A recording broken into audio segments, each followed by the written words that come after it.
gonna make Kokedama, which is, I guess, a Japanese word for Japanese moss ball or Japanese string ball. Basically, there's these really neat mini gardens that you can make and put in your house to just have a different type of little garden sitting around. I just think they're the neatest things. I saw them on Google and I decided to make them and show you guys how to make them too. I harvested my own moss for this. Harvesting moss. You can see it right here next to me. It grows everywhere where we live in the South, where we have really acidic soil, and it grows on the north side of buildings in pretty wet conditions. Sometimes people think it's a nuisance, but I kind of love its soft texture, and if you get a good solid mat of it, it can be really a beautiful planting. So I'm actually gonna harvest this today for some Kokedama arrangements that I'm making, which I'll show that to you in a later video. But you can also plant it in a small planter by itself inside your house and just keep it good and watered, and it'll be really beautiful, just a really bright, pretty plant for inside your house. So like every Southern woman, I have serving utensils that I don't use because I don't make pies, and not a lot of cakes either, and if I do, they're from a box. So this is gonna be my moss harvesting tool today, and I figured since I'm using this, I may as well bring out a nice ceramic plate too. I mean, if I had a piece of china, I'd use that. Anyway, so we're gonna harvest this today. Basically, you just need a good sturdy, some people use, it needs to be flat like this, so some people will use like a paint scraper, a wide blade paint scraper. Seriously, I don't have one, so this is what I'm using. But it's super easy to harvest. All you do is you can cut a piece off, or if this is one big long piece that you want to get, you just slide your tool right underneath the bottom. And you see how it's kind of pulling up a little bit like that? You just slide it under there. I'm gonna get kind of in chunks here, and I'm gonna slide under it, and then I'm just gonna stick it on this plate. And when I go to do my Kokedama, I'll put it back together again in the shape that I want. But you'll see that it comes with, look how terrible this soil is, guys. It's like red construction soil. This is the kind of stuff, the kind of soil that this kind of moss really loves. There's a million different kinds of mosses. I'm sure there's one that grows in your area that you can harvest just as easily. It may not be this exact kind, but it's that easy. And once you get it back to the project that you're gonna use it for, you can make it wet again, put water on it so that it will, it'll start off with a good foundation for your project. I think this area here is gonna be enough for what I need. And that's pretty much it, guys. You can literally just take this, you can gather some more of this soil, put it in your planter, and then put this on top, start watering it, and that can be its own beautiful arrangement inside your house. So I'm gonna finish this up, and then I'm going to start working on my Kokedamas. But if you don't have this available to you, or you feel nervous about going and harvesting it yourself, you can always use preserved sheet moss, which I have some of that here as well. You just wanna make sure that when you buy it in the pack here, you put some water with it, so that it kind of livens it back up. You can squeeze it out like this, and I'm gonna set this to the side until we're ready to use it. But again, to me, like before we even start, this seems like it's gonna be an easier situation just because it's already in big sheets. The stuff I harvested myself kind of breaks apart, and it's gonna take a lot more handling to get it right. So if you want kind of an easier route, I think going with the preserved sheet moss is probably gonna be the easier thing. So I'm gonna set that aside for now, and we're gonna mix up our dirt for these Kokedama.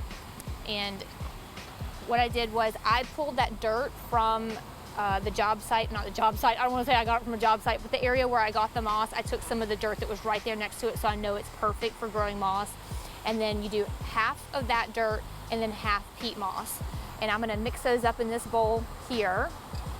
And I'm gonna add a little bit of water to it so that it kind of gets that nice squishy texture that moss loves so much. Basically, this whole thing needs a lot of water to survive and to make sure that it's gonna grow that moss. You guys know that moss grows in shady conditions and really wet conditions, so we wanna make sure that we're keeping that same trend going when we make its little new home with the soil and the moss. All right, so you mix that up. I probably should have used a larger bowl if I'm being honest. And I've got, it's also a ton, like this is gonna make either one really big Kokedama garden or a bunch of little small ones. And I think I like to make a bunch of small ones.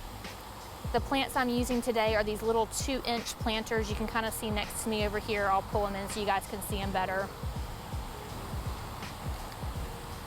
It's kind of like mixing cake batter. You got to just know the right consistency. It's almost like a little mud pie. Also, probably should have pulled up my sleeves, because you know. All right.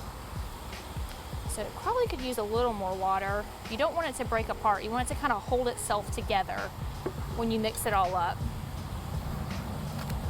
And you know, I had somebody comment the other day that they were so happy to see that I don't use gardening gloves because people tease them for not using garden gloves. Y'all, I hate the way garden gloves feel. I need to be able to feel the project with my hands. I do not like garden gloves. So if that makes you feel better about not using them, you do you. And I don't get manicures, so there's nothing to mess up. All right, so once you've got your good consistency of your ball, you guys can see here how much I have. So depending on what size of ball you want to make, this can make, you know, various amounts. But I'm probably going to make about this size, maybe a little bigger. And all we're going to do is make that ball. I'm going to set it over here to the side and maybe make another one just so that you guys can see the various different ways. Just form it up. And what's fun about this, you can do it with the kids too. I think kids would really enjoy doing this kind of project. It's super easy. You get to work with your hands, and then you kind of get to style it however you want. I'm here at Stokely's Garden Express today, and they have a ton of these little 2-inch plants, and they've got different colors and textures. I love that you've got these various heights too. Look at that one, it's got that maroon color in it. So, you know, if you've got your green moss, look how striking this is gonna be next to each other. It's gonna be a really pretty little arrangement. So, you can get a bunch of these little 2-inch ones. This one's so pretty. Look at that one with the red on the bottom. So I'm gonna do this one first. So what you wanna do is take your plant out of the pot, just like you would anytime you're planting anything, and kind of work as much soil off of the plant roots as you can. Just kind of rotate it around. Pull the soil away. And you guys can see how moist this soil is and how much this plant is thriving. You want to make sure that you're choosing plants that also enjoy the same conditions as the moss around it.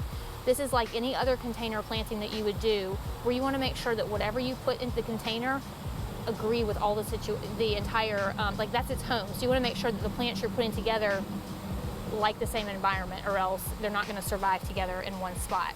All right, so once you've kind of gotten this flattened out, and you know the roots kind of more exposed and as much soil off of it as you can, then you go back to your little mud ball that you made, split it open a little bit, right in the middle if you can. This one's a little off center, but it'll be all right. And then you put your plant right down in the center like that, and then reform that ball back around it again. So now you've given it its little planter home that it's gonna live in. Now, if you want to get real fancy with it, you can put in some slow release fertilizer. I'm not going to get too much into that because I'm a little nervous that I might burn the plant or mess it up somehow. So that's it. Then we're going to go and we're going to put that sheet moss on. And what you can do is you can lay it flat. Let me move these out of the way so you guys can see. But you can lay that sheet moss flat down on a flat surface. I'm using this plate here. And then use that to kind of wrap your moss up and around.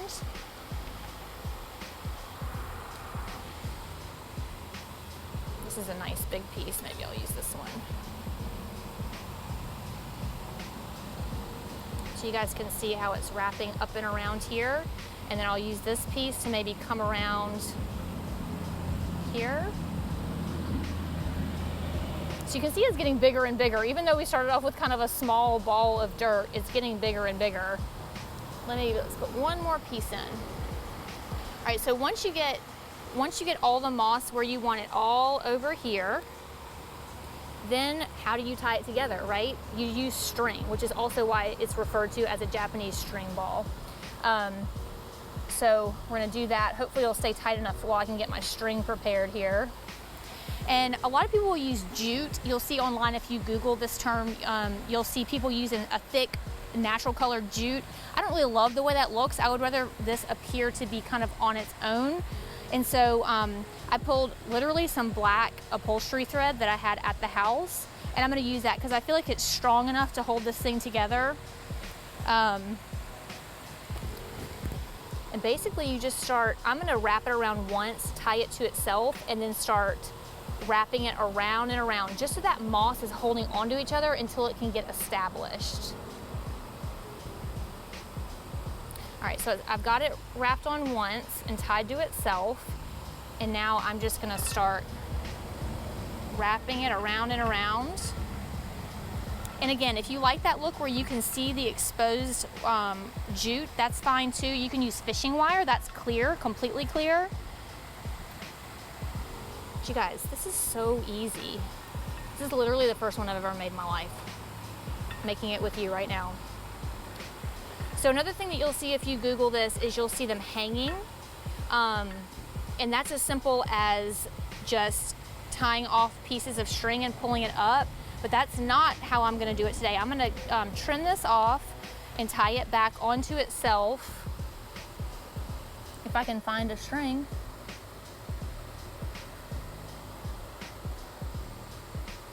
Now remember that these are super wet. They have a ton of water in them, and so you can't just sit them down on a table somewhere because it'll ruin your table. But the good thing about that is it gives you the ability to style this kokedama in a way that will fit your home. So right now for this one, we've got red and we've got green. All right, we're tied off. So we've got this really rusty color and this green, which is really beautiful. And what I'm gonna do is, okay, if you've been following me on social media for long enough, you guys know that I love to thrift shop, and you know that I cannot pass up handmade pottery. No matter where I go, I'm always picking up handmade pottery. And I just think that these are the perfect way to display a kokedama, don't you? Look at that. You can do that, or you can group them together. You can make 3 of them and group them together. Like if we had 3 of them, we could put them on a tray here. Imagine that. I'm moving closer and closer to the camera. Sorry, Nate.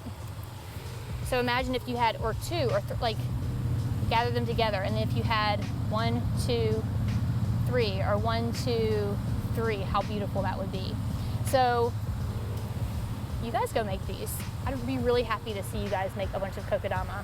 But for now, this is how I'm gonna display mine in my house. And it's gonna make me so happy. So we have harvested the moss, we have made the kokedama, and now I'm not gonna leave you guys hanging on how to use it in your own house. So I wanna show you how I'm gonna use it at my own house. Of course, you can definitely use kokedama inside, which is part of the beauty of having it to start with, but I'm gonna use mine on my exterior patio table that I just finished cleaning and just finished oiling, and so I'm so excited to kind of like style it up. And I wanted to show you guys how I was gonna do that and what always we use for our styling rules of thumb, if you will. Okay, I'm gonna show you. So as always, we wanna use odd numbers. I'm using 3 in this case. I have an outdoor table here, and I've got the umbrella that's in the center, which kind of not messes up, but just kind of changes the way you want to arrange things. You can't just put one big thing in the center. If you don't have the umbrella here, you could definitely do one big beautiful arrangement in the center. But since I have the umbrella, I'm going to use 3 items, arrange them around that umbrella, and I'm going to back this chair out of here just a little bit and sit down so I can show you guys. You always want to use, again, odd numbers. I'm using 3, and use different heights. So I basically have 3 different heights you guys can see here.